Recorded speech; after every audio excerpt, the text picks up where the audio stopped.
Here we go.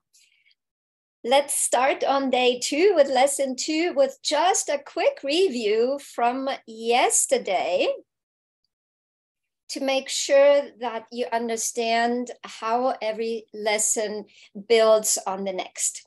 So I talked a little bit about myself. I shared about my scary writing accident that made me really question control and pressure release based training techniques, but also the idea what other people's suggestions we take seriously. And when we set boundaries and say, thank you for suggesting, but no, thank you. I also talked about why control and dominance-based training works to a certain extent, that glass ceiling that we talked about, that I personally have experienced and many of my other students have experienced. The fact that, yes, horses do understand dominant language because the stallion and other horses in the herd are dominant, but no horse follows the dominant stallion and all horses follow the lead mare, and the lead mare is not dominant. The fact that pressure and release-based training techniques actually keep our horse in self-preservation and self-protection, right? It makes sense. If anybody has been in a relationship where your partner was yelling a lot and later on apologized for it again, you know these up and downs, and they're not fun. And they're not fun for our horse either. The idea that we heart-centered horse lovers gravitate to treat-based training just to find out that we potentially open up a can of worms because now our dominant horse becomes even more dominant, sets rules around the treats, give me the treat, nobody gets hurt. And we really come from a perspective, you do this, I give you this, and that we feel we're not enough as ourselves, that we have to bring something to the equation. And what I didn't mention yesterday was that treats are rather unnatural for horses because horses do not share food like dogs, for example, do. That is a very human trait. We love to invite friends over for dinner and share food. Horses really don't do that. So it's not natural for them. Can they enjoy a treat? Absolutely. Do I sometimes give a treat as a gift? Absolutely. Do I sometimes use food to strategically find out where my horse is mentally, emotionally, and physically? Absolutely. But I don't do the you do this, I give you this kind of treat-based training. When it comes to being the lead mare, that's what we want to do because we want to create interconnection, and all horses are connected to the lead mare because of her wisdom, her experience, and the willingness that she is making benevolent decisions for the entire herd. This idea that we have to be present, that horse training doesn't start in the round pen or in the arena, but the relationship building starts the moment our horse sees us, in the approach, during feeding times, during haltering. 99.9% of the horses that I meet have some kind of trauma around haltering, leading, picking feet, grooming, those really everyday tasks that we sometimes just kind of barrel through because we want to do what we want to do with our horse. And our horse already has a certain opinion formed of us, who we are, what we do, what we bring to the table. And we haven't even started any groundwork yet, any horse training. The idea that horses communicate with intent, energy, and body language. And so we want to communicate with intent, energy, and body language. And that's why our homework started to just, for fun, use your intent, energy, and body language, whether you just used it to go out to the mailbox or whether you had the chance to go to the grocery store and use your intent, energy, and body language and practice honing in on your focus. That is something that you can do all the time away from your horse to really learn that we humans can use our intent, energy, and body language to communicate with our horse, just like horses can. And the idea that being present also means that we have a focus. And when we have focus and we bring clarity to our conversation with consistency, then our horse experiences certainty. And when our horse feels in the known, that's when they can connect. That's when they can feel safe, secure, and confident with us. So there are a bunch of C words, which funny enough, the C looks like a hoof print, right? Or a horseshoe. And we talked about finding your own thresholds, because as heart-centered horse lovers, most likely you already had a scary experience. Maybe you even had an accident. You have some confidence issues. And because traditional horse instructors and trainers and programs really focus on the idea that we should just get back on the horse and should get over ourselves, right? Just get back on. It's normal to fall off. What? You haven't fallen off yet? You're not a horsewoman yet if you haven't fallen off. To me, that is such a dangerous thinking, way of thinking, because it says the horse is not safe. It says horsemanship is dangerous. And is control-based and pressure-based training dangerous? Absolutely. Absolutely, because our horse is tense and tight, has brace and tension and stress and anxiety and worry and fear. And that's what makes the horse unpredictable. The horse that is not relaxed mentally, emotionally, and physically. That's when it's dangerous. But when our horse looks for us for safety, security, and confidence, stays in a thinking frame of mind and connects with us, okay, human, what are we gonna do? There's a bunny that jumped right in front of us. Nothing, we're just gonna keep on walking. I got your back. Everything that I do has shown to my horse that I am indeed the gatekeeper of my horse's wellness, well-being, and confidence. I never put my horse in a situation where my horse doesn't feel safe. I never put my own goals above my horse's thresholds. For example, if I want to go to the indoor arena because I want to have a lesson and my horse is afraid of trailer loading and trailer riding and trailer unloading, it is unfair of me to push and prod my horse into the trailer so that I can take my lesson. You're making huge withdrawals from your relationship bank account when you do things like that. If your friends say, hey, let's go on a trail ride, and you know your horse isn't confident with other horses yet and isn't confident out on the trail because there's so much unknown and your horse hasn't really accepted you as the lead yet, it will behoove us to stay home and say, hey, I'd love to go trail riding. And a few months down the road, we can absolutely do that. But right now, I'm focusing on being the gatekeeper of my horse's confidence and my confidence. And so we're staying home. And that's where this idea of setting boundaries come in. I was talking about it yesterday, that today's subject is boundaries. And before we get to the subject of boundaries, I would love to ask, has anybody done the homework? What have you experienced? Was there maybe any aha moment that you had? And if you haven't done the homework yet, a gentle reminder, you will have every day this week, the 5 times that we meet, a little bit of a homework. And this homework is strategically picked so that you can make the advances and the growth and the progress within yourself as well as for your horse.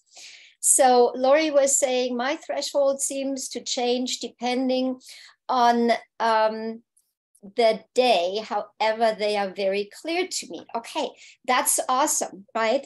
Thresholds can absolutely change. For example, if I had a bad experience on a windy day with my horse, I might be fine when the sky is blue and the sun is shining. And as soon as the wind shows up, I get worried because my scary experience happened when it was windy.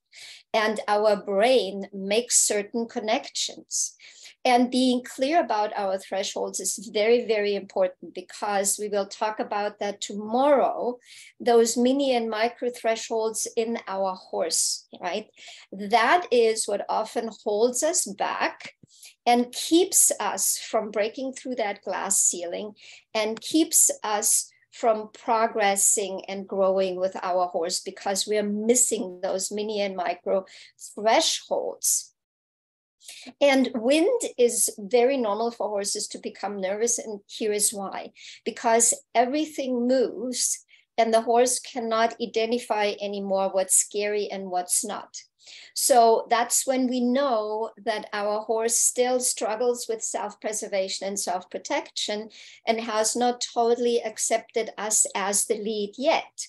Because when I stay grounded and I am 100% present and calm and collected on a windy day, and my horse says, oh, my human is okay.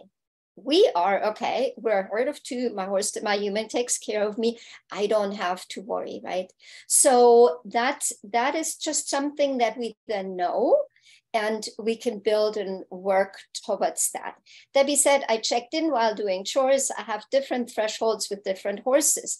Yes, because different horses show up in different ways. Some horses are more dominant.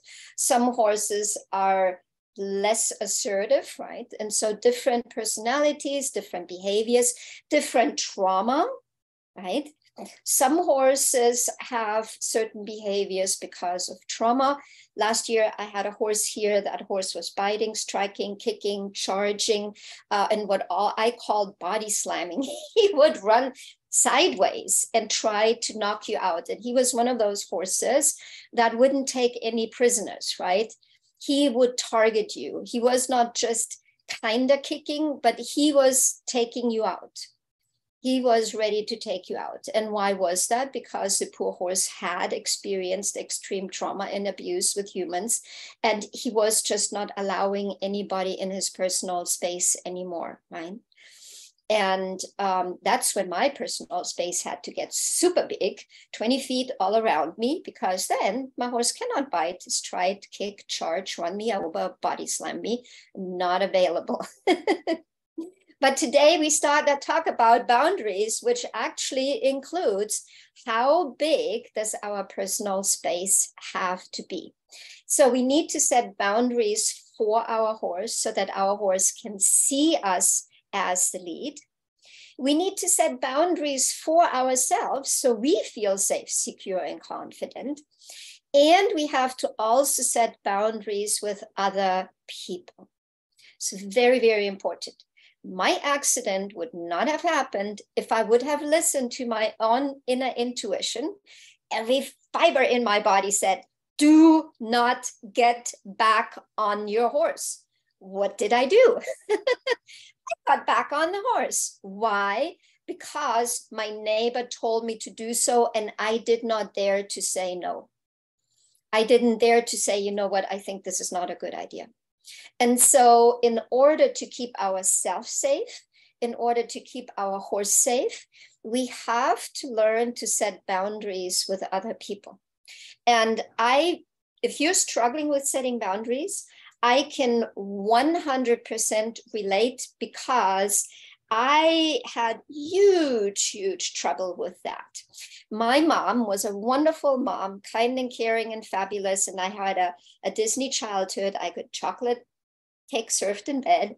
But when I had a different opinion, my mom always thought that was pure opposition, and I couldn't possibly have a different opinion or a different taste. It must be just because I wanted to oppose my mom, which wasn't the case. But for some reason, that's how she felt about that. So as a child, I became very much a yes person. I would always smile and do everything. And of course, and, absolutely, and no problem. And I continued to do that as an adult, which then caused me huge problems in my marriage, because when I suddenly woke up And I had an opinion and I started to say no. Guess what? That didn't go very well, right? Because I was always accommodating. And suddenly I had my own ideas and my own wishes and dreams and my own things that I wanted to do and things that I never wanted to do. And that wasn't convenient because for years I didn't do that. And my horses taught me to say no. And the first time I consciously said no was something as silly as telling the other moms, no, I will not take the kids to yet another Pokemon movie. I hated Pokemon with passion. All the kiddos loved it, including my son, with passion, and I hated it. And I had already gone with the kids twice to the Pokemon movie, and I was not going to drag myself a third time to the Pokemon movies. I literally practiced at home in the horse paddock while I was shoveling poop to say no. So I very much understand it can be hard to set boundaries for other people, but it is ever so important for yourself, because if somebody says, get back on your horse, they're not going to help you when you lose your confidence. They might say, oh, I'm sorry. I never got an I'm sorry from my neighbor. Never. And so we need to take charge of our safety, our security, our confidence, and we need to be the gatekeeper for our horse. That might be like one of my mentorship students. Her foal has been raised with nothing but genuine connections principles. Absolutely wonderful. He's doing phenomenal. The farrier is doing wonderful with him. He's picking up all his feet. It's easy to trim him. He is just a delight. And so now he came to an age where he needed to be castrated. And everything is going well, but he had never experienced to have an injection. And that's when he started to worry. And my student did the best thing that she could have done in that moment to protect her horse's safety, security, and confidence. And she said, wait, is there another opportunity? Do we have to give a shot? Is there something else out there? What said, well, there is an oral sedation, but I would have to leave and come back in a little bit. So it cost my student a little bit extra because the vet had to come back, but she was the gatekeeper of her horse's confidence, safety, security, and now she knows that she can practice with her horse to getting a shot. And we can teach him that with a toothpick, first with our finger and later on with a toothpick. And we can help him experience that that is okay. Might not be the easiest thing, but it is okay. But in that moment, she stood up and said, no, do not proceed. And that is very, very important that we set boundaries for other experts when we feel they're doing something that could be detrimental for our horses' wellness, well-being, confidence, for our relationship. Because if you allow somebody else to do something to your horse, you're also damaging the relationship between you and your horse, because your horse cannot trust you because you introduced that other person in his or her life. So very important. Really think about that. Do you have anybody in your life right now? I sometimes have students that have their horses boarded and they have to set boundaries with the barn owner or with other boarders. The idea that other boarders making suggestions what should be done with a horse, or the famous, I can ride your horse. Thank you very much for offering. No, thank you. I cannot even tell you how many times students come to me and said, I let somebody else train my horse, ride my horse. I sent my horse to the trainer. I wish I would have never done that. Now I have all these problems and how can I fix it? You have all the tools in the world because you're the heart-centered horse lover. You're the owner to help your horse. And if you don't know how, that's why you're here in the class and in the group. And you can ask me to help you if you don't know something. That's what these first 30 days are for.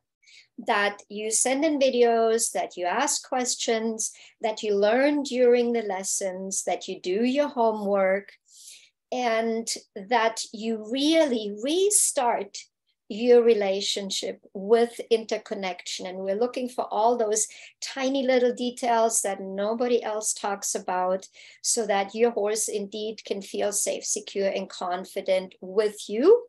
And therefore, you and your horse can feel safe, secure, and confident together. So setting boundaries for other people, the experts, the horse, the barn owners, the other boarders, family members. This is your horse. This is your relationship. You have made a financial investment, a time investment, an effort investment in this membership, and you get to harvest the grapes. Those are yours to have. Nobody else needs to intermingle. It's very important, because we can so easily make withdrawals. It's much easier to make a withdrawal than then put the deposits back in, right? So boundaries for other people. Boundaries for ourselves when we have thresholds, right? We need to set that boundary, and we need to allow ourselves to be okay with where we're at right now. That's why I really suggest in the first 30 days, take a break from riding. Really enjoy those 30 days and look at it as an investment in the relationship between you and your horse. It's an investment in yourself. It's an investment in the relationship between you and your horse. And if you have those thresholds right now, potentially at home, like I did, literally, I had my barn just maybe 30 feet from the house, was a short walk, maybe 50 feet.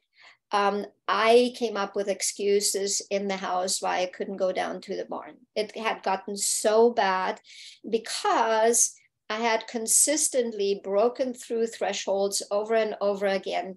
And my brain came up with more and more horror stories. What could happen to keep me safe? Cassie was talking about that yesterday, right? She has a lot of experience, has been with a lot of horse people. She has seen accidents that don't need to happen because people were stupid or they didn't know any better. But either way, that didn't need to happen. And now she knows it can happen. Her brain knows, right? The same thing when we had an experience where we experienced somebody else's accident or our own accident, right? Now our brain is in self-preservation and self-protection. And that means our brain tells us stay away from horses. Bad idea. We got hurt with horses. We stay away from horses nowadays. And so the way we release those thoughts is by honoring them.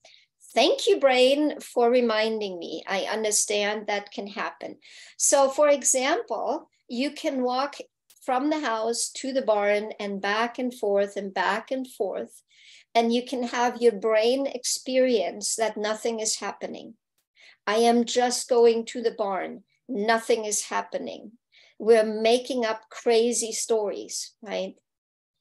Just back and forth. Then you might hang out in front of the stall of your horse. And again, it allows our brain and our body to experience, oh, nothing is happening. And you might need repetition, right? And the more you understand to read your horse's body language, and the more you understand what it means when your horse does these little details that nobody else talks about, the more you will feel, just like your horse, the certainty that we want to have, the clarity, the consistency that helps us with certainty, that we feel in the known. That's what will help us with the confidence. So setting those boundaries for yourself right now. Here is where I feel safe. Here is where I don't feel safe. Here is my threshold. Retreat, reapproach, retreat, reapproach. We can use tapping. You can use EMDR. eye movement desensitization reintegration. I will upload a link from the EMDR Association with the exercises around air, water, earth, and fire. It's a wonderful exercise to help yourself find calmness, recenter, reground yourself. I will upload the body awareness and relaxation audio for you.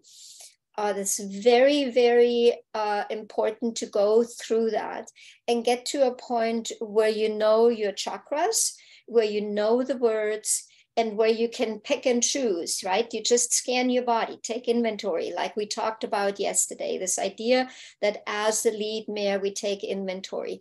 Where do I have tension right now?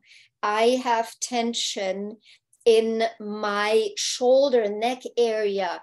I constantly have to clear my throat, okay? That has a meaning in our body. And we need to release that mental, emotional, and physical tension in order to go back to relaxation, in order to go back to being grounded. So there are several resources that I will give to you if you're struggling right now with confidence, that you can use to go back to breathing, right? I have a friend of mine who was shot multiple times, and he wrote a book about it. He almost died. And out of this experience, he wrote another book about breath work. I can highly recommend it. It's a wonderful opportunity, again, to help you feel calm, peaceful, grounded, present, all the things that our horse loves, that brings certainty, right?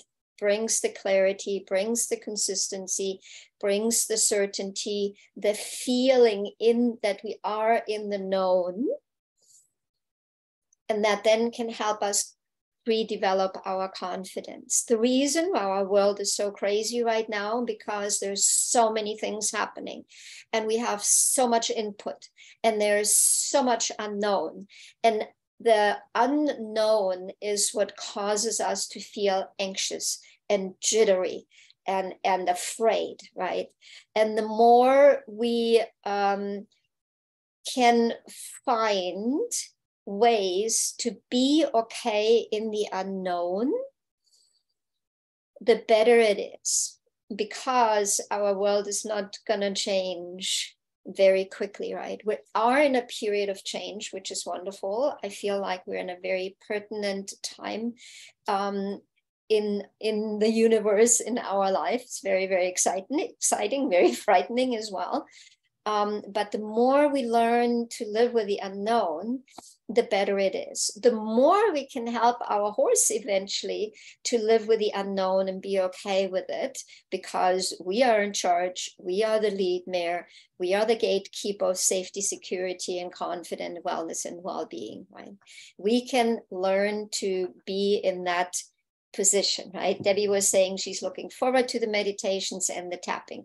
I really like tapping. It has helped me tremendously. I've had a lot of stress in my life over the last few years, and that and EMDR has made a huge difference for me, along with breath work and just being very aware, knowing, understanding where my anxiety comes from, and then taking responsibility and therefore taking action. So we've talked about boundaries for others, right? To keep ourselves and our horse and our relationship intact. We've talked about setting boundaries for ourselves around our thresholds so we can feel safe, secure, and confident. And we're actively working to dissolve our own thresholds, just like we will for our horse. And last but not least, we need to set boundaries for our horse. And that is always hard, because we heart-centered horse lovers, we have trouble setting boundaries. We have trouble being assertive. And we have a lot of times trouble matching our confident horse, because confident horses oftentimes will test us, right? And they ask the question numerous times within one session. Well, can I be the dominant one? Can I be in charge? Can I be above you in the herd hierarchy? And it wears out ourselves out very quickly. And when we have previously used dominance and control and pressure focused training techniques, no wonder that you worn out, because these kind of techniques often keep our horse in an argumentative self-preservation, self-protection mode, and no real change happens.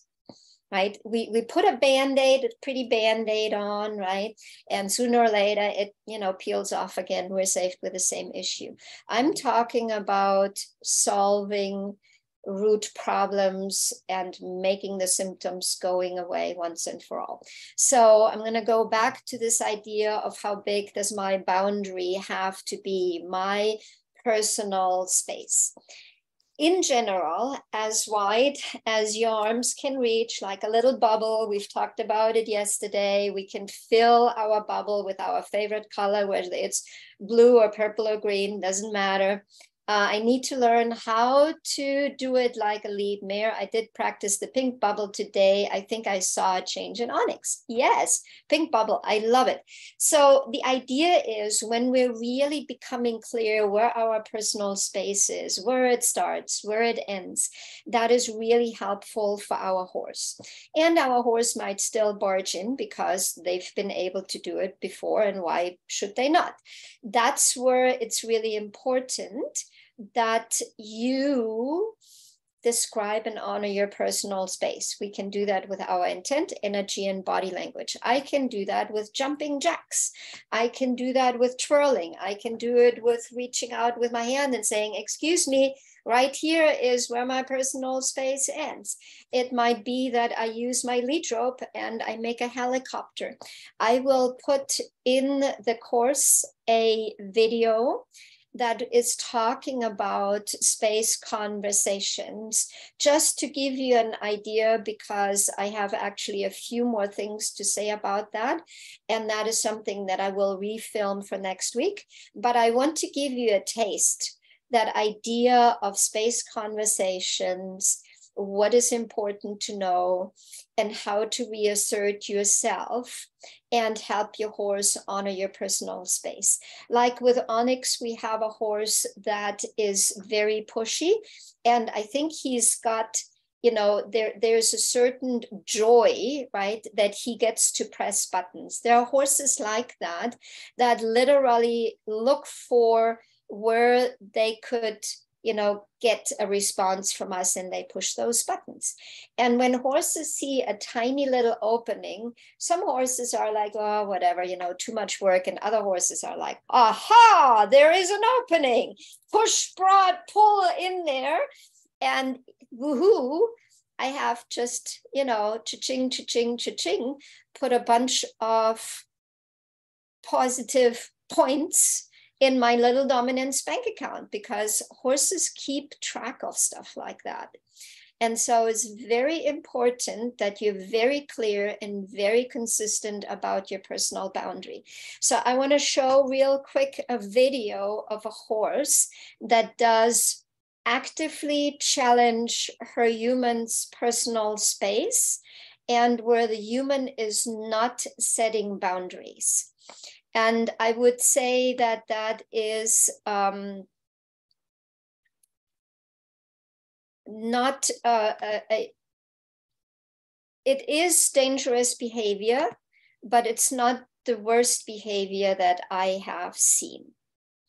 So here we have a little Arab. His name is Spirit. Spirit is in his early 20s. He was a show horse in the Arab circuit, And I personally believe that in general, showing and specifically some of the Arab circuit is not horse friendly at all. This idea that we want the big wide eyes and the crazy horses, and that people are actively making their horse crazy to look like that because people enjoy that exaggerated exuberance that comes out of total fear, right? It is fear related. It's just not nice for the horse to have to live in that kind of environment where people wiggle plastic bags and all kinds of things at you so that you make crazy faces. He was then an endurance horse, and I believe that this horse never really has experienced a human that was willing to offer connection. So his human wants to offer connection, but she's not setting boundaries, and your horse will not connect with you when you're not setting boundaries, because your horse will not see you as the lead. And especially when we have a dominant horse like this, they will stay in self-preservation and self-protection and will stay dominant because they do not feel safe with us, the human, when we don't show up as the lead and when we give conflicting messages. So here he's coming at his human with his ears pinned back and a sour look on his face. In that moment, I would already be prepared to describe my personal space, and my personal space would be larger than 3 feet. Because when I have a horse that comes at me with pinned ears, my personal space needs to be at least a horse length, 10 feet or more. How do I do that? I use my rope or the hay string. I make a helicopter. I use my stick and string to describe my personal space. Of course, I always use my intent, energy, and body language. But if I have a horse that comes at me with ears pinned, that is a safety situation. And we need to immediately make sure that we stay safe so that we can help our horse to be safe. So right here, we have the next thing, right? His human is walking towards him, and now he's throwing his head. That is a dominant gesture. That is along the lines, how dare you? How dare you come closer? And when you look at the human looks down to the ground and her shoulders are a little bit folded. And we do not show up as the lead when we use this kind of body language. You need to own the real estate that is rightfully yours with your body language. Amy Cuddy's TED Talk about how we can use our body to change our brain chemistry. Absolutely recommended. Amazing TED Talk. Must watch, must listen to, will really help you, right? I'm going to put that in the resources in the course. So his ears are still back, and you can tell that he has a tight facial expression. His ears are back. His eye is small and hard. He has a tight chin and nose area where all the nerve endings of the limbic system end in this area. And that means that we have a horse that is emotionally not balanced, right? And he's swishing his tail, right? So he's telling us in several ways that he is not happy. This is also a horse that has a tendency to bite the rail, to bite the halter, to bite his human, and to be just in general very anxious. And the horse has previously only been fed in the morning and the evening, which is really bad because your horse produces 16 gallons of stomach acid, whether you feed him or not. So then the stomach lining suffers. We potentially get ulcers. The horse is anxious to get food. That is just not a good idea, right? So now he's on a hay net, and that is better. So you can tell he was just getting ready to lick and chew on the rail there, but I kind of stepped in with a camera and he stopped. So now he's coming towards me, And I have the camera, so I'm kind of waving my arm. And he moves a little bit away here in a moment. And he turns to his human, okay? And look what's happened. He pins his ears and he walks straight towards her. And despite that she kind of moved her arms, he's pushing with his left shoulder into her. And that is the distance between you and your horse's shoulder is in direct correlation to the amount of respect that your horse has for you. And I don't use the word respect a lot because a lot of people demand respect and come from a perspective that the horse should have respect. We need to earn respect, right? So by not showing up as the lead, our horse cannot respect us. And so this is a situation right here where the human could potentially get kicked because she is in the kicking zone and he is pushing with his hind end towards her.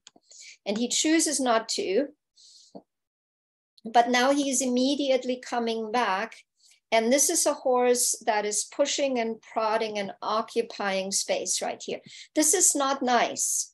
This is not your horse wanting to come over and cuddle and be nice with you. This is your horse dominating you. Look at the facial expression. The head is up in the air. He's pushing with his left shoulder into his human's personal space. And at that moment, this is not nice either. This is occupying space. And he is almost wrapping his body around the human, and see how the human is actually shrinking back and is making herself small. This is all the horse dominating the human and showcasing really dangerous behavior. And in that moment, see how she's now moving actually backwards, and the horse is actually making his human move. That's what dominant horses do. They make us move. And when we make space for our horse, again, we are not the lead. And so in this moment, and he doesn't want to have anything to do with a halter, by the way. He does not want to be haltered. And in this moment, I said, stop, let's talk about this. We need to have space conversations with this horse, right? So this is dangerous. This is a human, very, very good chance of getting hurt because of how the horse is acting and how the human is responding. Yes, saddlebred circuit, again, another circuit, very wide-eyed, absolutely. And Debbie was saying, I need to learn how, yes, so I've already read that before, but being the LEADmare, having that pink bubble is super important. Lori was saying, very informative video. Yes, I chose this video because we have a human that loves her horse. We have a human that wants only the best for her horse. And we're setting a dangerous situation by responding to him the way she's responding. The first time the horse would pin his ears, my personal space would increase to 10 feet and I would not allow him to come closer. And that will really help him to see us as the lead and to exhale. This horse is really tense and tight because he's, despite that he acts so dangerous and so aggressive and so dominant, he is worried. He does not feel safe because his human is not providing leadership. And that is really important to know, that you're not helping your horse when you become non-assertive, when you're shrinking back, when you're not setting boundaries. You're actually creating problems for your horse and yourself, and you keep your horse in self-preservation and self-protection. So as homework for today, I would like for you to think about these 3 areas of setting boundaries with friends, with family members, with other boarders, with barn owners, with experts, farriers, vets. I have had to fire farriers because I did not like how they handled my horse Nobody will hit my horse with a file. When my horse complains about something, I want my horse to feel heard and seen and appreciated. And I want somebody that says, okay, what just happened? Why did the horse pull the foot away? Is it maybe because I held the foot up too high? The horse is in his mid-20s. Maybe he was hurting. Maybe he felt threatened, right? Maybe my energy isn't good right now. Now I have a farrier that understands, that is willing to address any horse's concerns, especially with my 2 new rescue mares. The last thing that I need is somebody that manhandles my horse. So yes, I had to fire a farrier that didn't live up to my expectations, and you might have to do that too. I chose another vet because the vet wanted to twitch my horse and was not willing to take the time. That's not something that I want for my horse to happen. I'd rather, unless it's an emergency, have the vet come back and I work with whatever has to work with. My 2 rescue horses are very suspicious of new people because of the things that have happened in their life.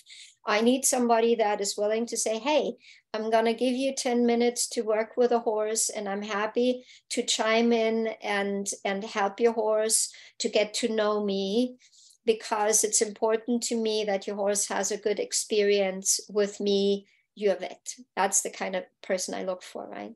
Then boundaries for ourselves, wherever your thresholds are. Allow yourself to set boundaries for yourself and use retreat and reapproach, use tapping, use EMDR, use breath work, and help yourself to dissolve those thresholds. And if you have still questions about thresholds, pop that in the community. The community is there to ask questions. And last but not least, make sure you set boundaries for your horse, personal space by invitation only, and make your personal space as big as necessary so you can stay safe. Like I said, with Copper last year, my personal space was 20 feet. Every time he tried to come closer, I would run and tag that spot and honor that spot as mine. I didn't hit the horse. I didn't tag the horse. I tagged the spot.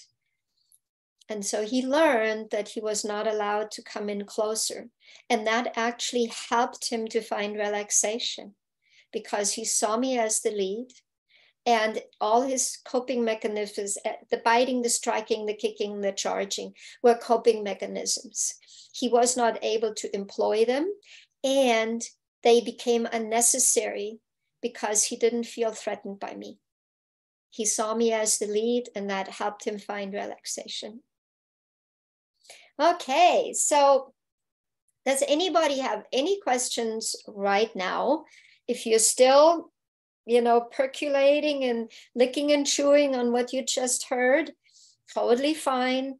Use the community at petrachristensen.com login. There is a community.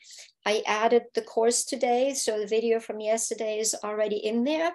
I will gonna add a transcript that I know with me and my German Jinglish, I sometimes have funny grammar. So when I do the transcript, I clean it up. Because sometimes when you see me talk, it probably is still okay. If you just read it, then it's like, what did she just say? So I totally get that. I totally understand that. That's why I clean up the transcript, and you also get the video. Juliana was asking about the homework again. So think about the 3 areas where we need to set boundaries. Boundaries for family members. A boundary for a family member could be, hey, I'm doing this 30-day course with Petra, and 5 days out of the week, I have a lesson, and I'm going to block this time for myself. I don't want anybody knocking on my door. I don't want text messages. I don't want phone calls. I really want you to respect that time that I have invested in myself.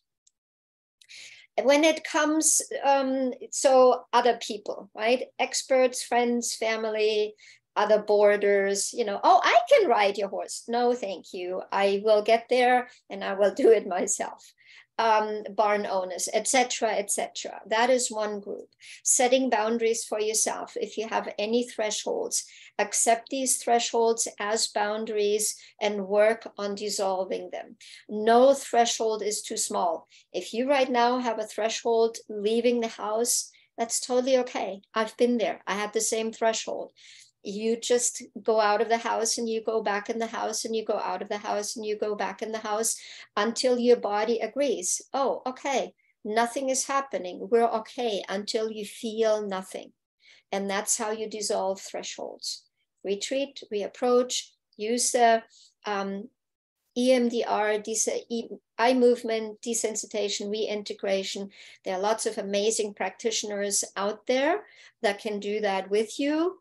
The 4, what is it called? Not directions, air, water, earth and fire exercise. That is a wonderful EMDR exercise that I will give you as a resource, breathing exercises, etc.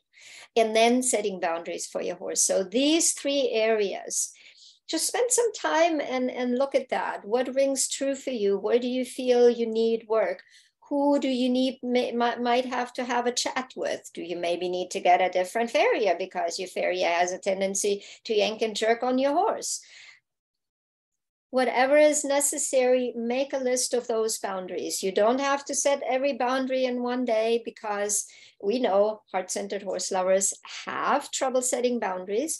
So you just work on one boundary at a time and you will get there, right? And as you dissolve these thresholds, setting boundaries will start to feel good because you have a positive result and your brain says, oh, wow, this is actually cool. This works. I don't have to catastrophize, right? I don't have to create all these stories. The only reason why our brain creates crazy stories is because we have not observed our own threshold and our brain goes in survival mode and comes up with crazy stuff, right? Stuff that will never happen. Debbie said, thank you for stating that we should hit the spot. I understand that. Woot woot. Yes. So I will put the space conversation video as a resource in the course. Know that this has, I don't know, I filmed that for sure a year ago or so, and I have a few more things to say and show, and we will talk about that next week. But for right now, it's just a good idea to watch it and get a general idea how you can talk about your personal space. Okay, any other questions, thoughts, aha moments? I know I always say I try to be done in 30 minutes. I will work on myself to do that because I want to keep those lessons cohesive. My brain just kind of works that way, that I constantly get input and I'm like, oh, what about this? What about that? So I try to stay more cohesive, and that is my learning journey, right? When I film something, then I have a little bit more control and I can edit and cut and piece it together. When it's live, it's a little bit harder for me. So thank you so much for sticking around. Thank you so much for being here. As always, with lots of love, be blessed. And love makes everything better, including our horse womanship. Thank you so much, Diana. Great session. I appreciate that. I'll see you again Tuesday at 5 p.m. Until, bye-bye. Have a good evening. Be blessed. Thank you, Kayla. Thank you, Debbie. Bye-bye now.